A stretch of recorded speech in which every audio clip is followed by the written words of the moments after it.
been 20 minutes and it's now time for the step where you add the water and the salt. So it's 50 grams of warm water. And again, this is just warm tap water. There's so little that you won't even accidentally get it too hot. So scale. I do this in a little small bowl just so I can always fix it if I pour in too much. 50 grams is close to half a cup, give or take. So there's 50 grams of water and then 20 grams of salt. I just pour it in until we hit 20. 10, 15, 21, be all right. And then I usually try to dissolve it a little bit, but it doesn't all dissolve. The salt will dissolve into the dough as it sits here and gets rest all day long. Okay, so now I have my dough. I forgot to mention, overnight and for all the steps, I have a tea towel. It's a kitchen towel that's not terry cloth. It's smooth on both sides.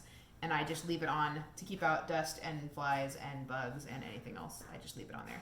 Then this is also what I will rise my bread in when it comes to the last step. So this is just my bread towel and I don't use it for anything else. So here's our dough.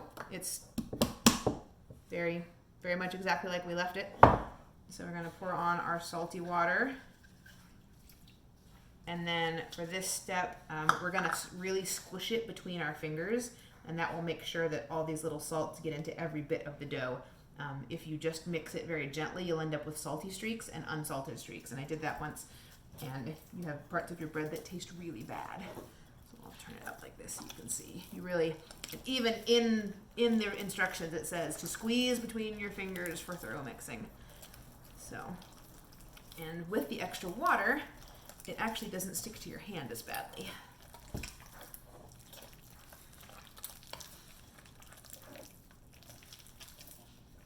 Put it back down so I can just finish it. And I find that if I do a big twist on it, that's also helpful. Or it feels like it's helpful anyway.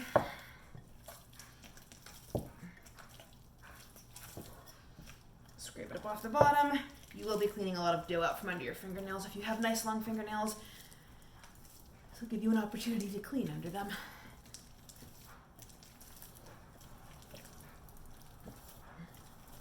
And you can already feel that even though it's sticky, it's not the same kind of sticky it was when it was fresh mixed.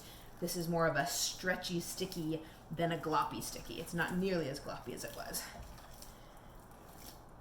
And again, you're not kneading, you're not stretching on purpose to stretch, you're just mixing however it needs to mix, and eventually it will have incorporated all the water and it'll be smooth and it'll have quite a bit more bounce to it. It won't just be heavy wet dough just from this 20 minutes, and it will get better and better as the day goes on. Okay, now the salt is in. So now is when we start the 3 hours of turns. So we're going to give it half an hour to rest first, and then I'll come back and show you a turn.